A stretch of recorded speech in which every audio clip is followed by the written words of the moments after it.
Hola y bienvenidos de nuevo a Entrevistas de Noticias Locales. Hoy hemos querido invitar y entrevistar a Manuel Ramos, él es gerente de Motonave Adriano. Manuel, bienvenido. Buenos días, muy Bueno, bienvenido. vamos a hablar del tema de los aporcitos del Adriano III. Vamos a recordar primero que ese trágico accidente del 30 de agosto de 2011, pues bueno, se hundió. A partir de ese momento se ha especulado muchísimas cosas. ¿Cómo va el tema? Porque sé y me consta que habéis presentado varios pleitos, que no ha sido ni es tampoco una tarea fácil. Sí. Bueno, como sabes, la familia propietaria del barco, que era la familia Fernández, después de muchísimos años, tras el hundimiento, pues se sintieron un poquito impotentes para ser capaces de sacar adelante el reflotamiento del barco y la recuperación del barco. Nosotros aparecimos a finales de ese año, o sea, a finales del 2011, después de una serie de negociaciones en las que estos señores, lógicamente, para ellos tenía un valor sentimental, que para nosotros, más que un valor sentimental, lo que se trataba era una inversión y lo que queríamos saber era, bueno, pues, qué cuantificación tenía esa inversión. Después de un par de meses discutiendo, al final resolvimos en la notaría de Patricio Monzón en la calle Larga un acuerdo que para ellos, digamos, se retiraban completamente del accionariado de Motonaves Adriano y un par de empresas conjuntamente conmigo, como representante de los inversores, acometimos pues con mucha ilusión el restaurar el barco. Como sabes, primero lo que hicimos es traernos el barco desde Navantia, en San Fernando, hasta el astillero del Guadalete. Era una recomendación que nos habían hecho los antiguos gestores de Motonaves Adriano, puesto que el barco desde 1956 siempre se restauraba en el varadero del Guadalete.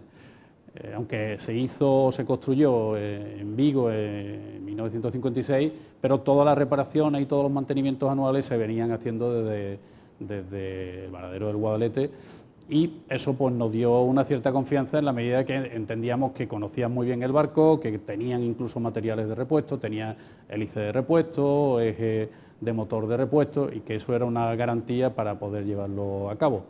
Desde entonces todo han sido problemas, o sea, desde entonces hasta ahora lo único que hemos encontrado es problemas con las administraciones públicas, con las diferentes administraciones públicas, problemas lógicamente pues con el personal que estaba en la empresa, y finalmente lo que más nos retrasó prácticamente en el último año ha sido la insolvencia del propio varadero del Guadalete. O sea, el varadero del Guadalete tenía problemas financieros, como la mayoría de las empresas desde el año 2007, desgraciadamente, en esta época de crisis, pero a su vez tenía embargados los derechos de crédito por diferentes administraciones, tanto la agencia tributaria como la seguridad social, la propia autoridad portuaria, y eso que significaba que cuando nosotros pagábamos certificaciones de obra, el dinero no llegaba al varadero, sino que previamente se quedaba en una de las administraciones, la que tuviera los embargos en primer lugar. Eso al final era un hándicap, porque los trabajadores no cobraban, los proveedores de material de maderas o de instalaciones y maquinaria no cobraban, y era una pescadilla que se mordía la cola. Tuvimos que tomar una decisión de parar las obras, resolver con las diferentes administraciones y con el varadero del Guadalete Sociedad Limitada, y a partir de ese momento, pues lógicamente, después de muchos problemas burocráticos, parece que podemos estar otra vez en línea de empezar la recuperación del barco. Y retomando un poquito el tema de los pleitos, ¿cuántos han sido y a quién se lo habéis puesto y qué habéis conseguido, ¿no? Porque ya como me comenta que podéis retomar un poco la recuperación del barco, pero no ha sido, como bien dije antes, una tarea fácil. Eso hablamos de años, de meses. Sí, lo primero, en primer lugar, teníamos un problema que era resolver con el personal que estaba en la empresa. La empresa hasta ese momento tenía 5 personas, que lógicamente muchos de ellos tenían su antigüedad en la empresa, y algunos de ellos pues a su vez tenían una serie de complementos que se debían a la actividad.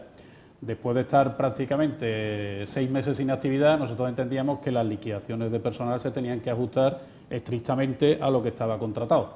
Eso dio lugar, en primer lugar, pues como te puedes imaginar, a que los distintos trabajadores no estuvieran conformes, y que prácticamente el último pleito, que reconocemos que lo ganó Andrés Fernández Valimaña, que era el gerente de la empresa, pues la liquidación final se le ha pagado hace unos meses.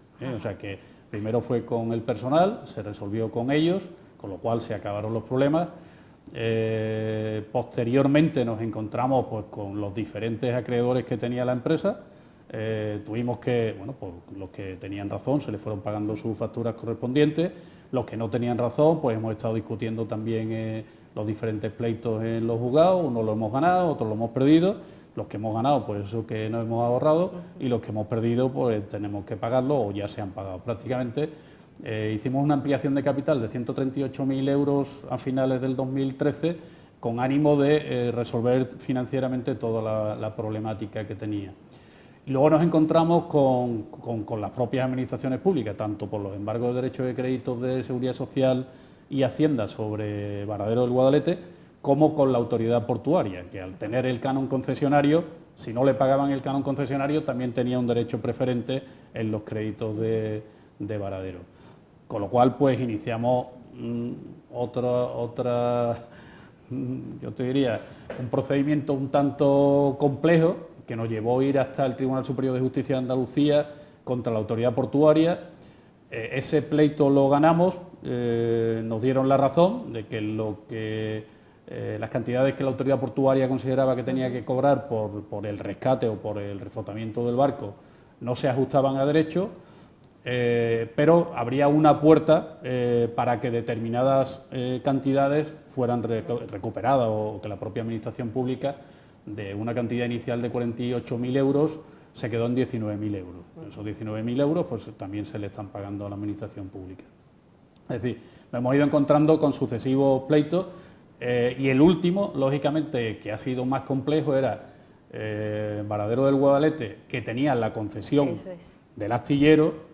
Lógicamente, lo primero que tendría que haber hecho es declararse en concurso de acreedores o declarar una insolvencia o liquidación de la empresa. Ellos no son gente de empresa, son trabajadores que difícilmente ya entendían cuando le hablas de temas mercantiles y optaron por ir abandonando y que sea lo que Dios quiera. Y lo que Dios quiera pues ha sido que la autoridad portuaria ha solicitado la extinción de la concesión. Eso ha sido recientemente, o sea, ha sido pues el día 10 de marzo del 2014, cuando la autoridad portuaria le ha comunicado la extinción de la concesión por falta de pago, y en ese momento digamos que nosotros podríamos dar un paso, que ya lo dimos el día 9 de mayo, que es solicitar poder realizar directamente Motonaves Adriano las obras en la concesión del dominio marítimo terrestre. Es una concesión temporal, solo por un año, que es un tiempo más que de sobra para la recuperación del barco, pero sí que existía un condicionante. Como sabes, ahí está previsto un paseo marítimo. Entonces, la autoridad portuaria, al tener aprobado el plan de puerto, también tiene que conseguir por parte de las restantes administraciones públicas, en este caso el Ayuntamiento del Puerto de Santa María, el visto bueno o decir, oye, si temporalmente no vamos a acometer las obras de urbanización de todo el margen derecho del Guadalete, pues vamos a permitir excepcionalmente, para que no tengan que trasladar el barco, vamos a permitir que se pueda hacer los trabajos in situ. Y en ese momento lo haríamos nosotros, ya hemos aprendido bastante. Tenemos un ingeniero naval, que es el autor del proyecto, José Ruiz. Tenemos a José Ignacio Jiménez Casqué, que es un ingeniero de camino para todos los temas concesionales. Y pensamos que tenemos equipo más que suficiente y hemos aprendido lo suficiente como para que nosotros directamente recuperemos el barco. Buenas noticias, ¿no? Bueno, yo ya no digo nada. Hombre.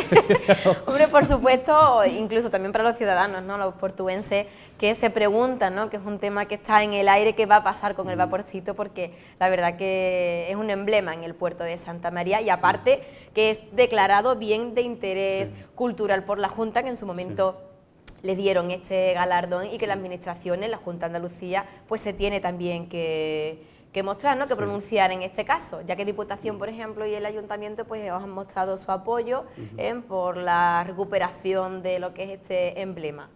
Bueno, inicialmente, lógicamente, la Delegación de Cultura, cuando se hundió el barco y todo el revuelo mediático que generaba, salí en las portadas de las principales cadenas de televisión en toda España.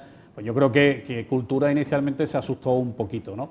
La realidad es que luego la Delegación de Cultura, todo lo que se le fue proponiendo, lo fue aceptando. Es decir, el proyecto del ingeniero naval, de José Ruiz Cortés, que decía, oye, para yo poder dejar el barco como era en 1956 y, por otro lado, cumplir todas las múltiples obligaciones de salvamento, seguridad, tráfico marítimo, para cumplir todo eso, o me dejas adaptar un poquito el barco o difícilmente podemos llevarlo a cabo, ¿no?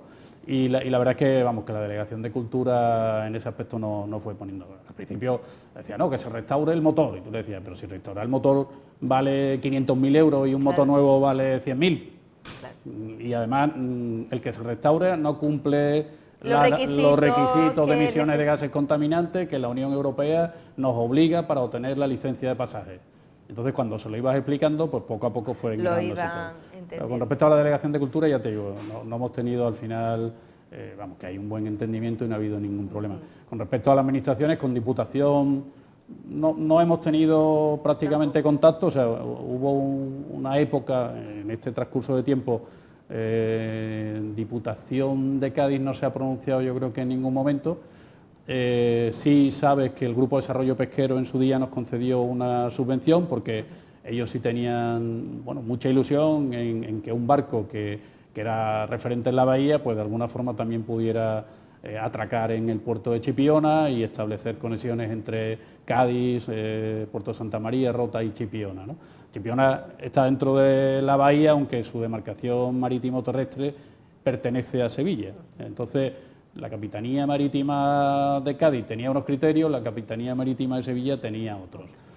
Al final optamos por rescindir la concesión, no tenemos concesión actualmente, o sea, no tenemos subvención, perdón. Sí, la subvención. La subvención se solicitó la revocación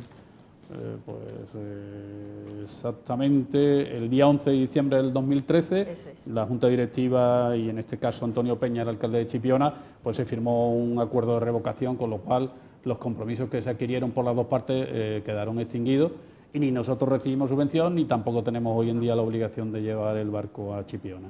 Y también antes de terminar la entrevista, Manuel, quisieras tú pues mencionar a varias personas que han sido y son un gran apoyo para que este proyecto pues siga adelante. Hablamos de Antoñín, por ejemplo, una de ellas. Sí, Antoñín, Antonio Sánchez Fariña, que como sabéis es un empresario hostelero que tiene Casa Antoñín en la calle Misericordia y además tiene también un bar de tapas, el Colmao. Pues como empresario local, él lo que dice es que cuando estaba al vapor, 3 o 4 autobuses todos los días de turistas, de pensionistas, de colegios de niños, de turismo en general, venía y bueno, pues el que no comía se tomaba una tapa y el que no pues se llevaba una latita de tejas del puerto, pero en realidad generaban negocios. Y él se ha dedicado a ir hablando pues con diferentes hosteleros, de tal forma que han pedido una solicitud a la presidenta de la Junta de Andalucía, a Susana Díaz, para que apoye el proyecto, pero por iniciativa de la sociedad civil. Es una petición que ellos hacen al margen completamente del ayuntamiento. Y desde el ayuntamiento sí puedo decir que David de la Encina, el secretario local del PSOE, que es concejal del PSOE o portavoz del PSOE en el ayuntamiento, es una persona que también está siempre a disposición, que ha actuado de interlocutor con la autoridad portuaria, con el actual presidente sé que tiene una reunión en breve para todos los temas de la concesión del dominio marítimo terrestre. Y la verdad es que creo que son dos personas que yo eternamente les estaré agradecido si finalmente sacamos el proyecto adelante y que creo que de agradecido, ¿no? Como se dice, claro. es de bien nacido ser agradecido. Y en este caso, tanto Antoñín como David de la Encina son dos personas que se lo merecen. Manuel, y antes de terminar, vosotros mostrasteis el estudio financiero también junto con la viabilidad económica. ¿A cuánto ascendería la recuperación del Adriano III? Bueno, en principio y desde que se hizo el estudio económico, el estudio técnico, el hecho que se haya retrasado no significa que la cuantificación aproximadamente es la misma. Cuando se presentó el proyecto a la Junta de Andalucía, exactamente lo tengo aquí, son 534.000 euros lo que se presentó de proyecto. Puede que si al final tenemos que acometer nosotros obras en la concesión del varadero del Guadalete, incluso la fianza, los avales y demás, bueno, pues a lo menos se puede ir a unos 550.000 euros, 560.000 euros es quizás la cantidad que estamos barajando actualmente. Pues Manuel, muchísimas gracias por haber venido.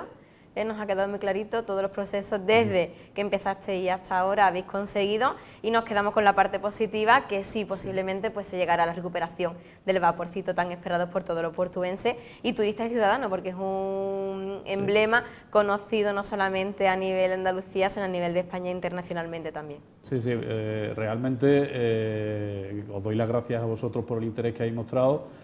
Creo que es sumamente importante que las administraciones públicas se den cuenta de la relevancia de la embarcación, al margen del negocio. Yo creo que es un símbolo, como tú acabas de decir, y si quieres ponerte un pequeño ejemplo de lo que me ha ocurrido en este periodo de tiempo, me he encontrado desde el que me ha insultado en la calle porque dice que especulamos con sentimientos, pero también es cierto que estas Navidades estuve con mis hijos en Sierra Nevada.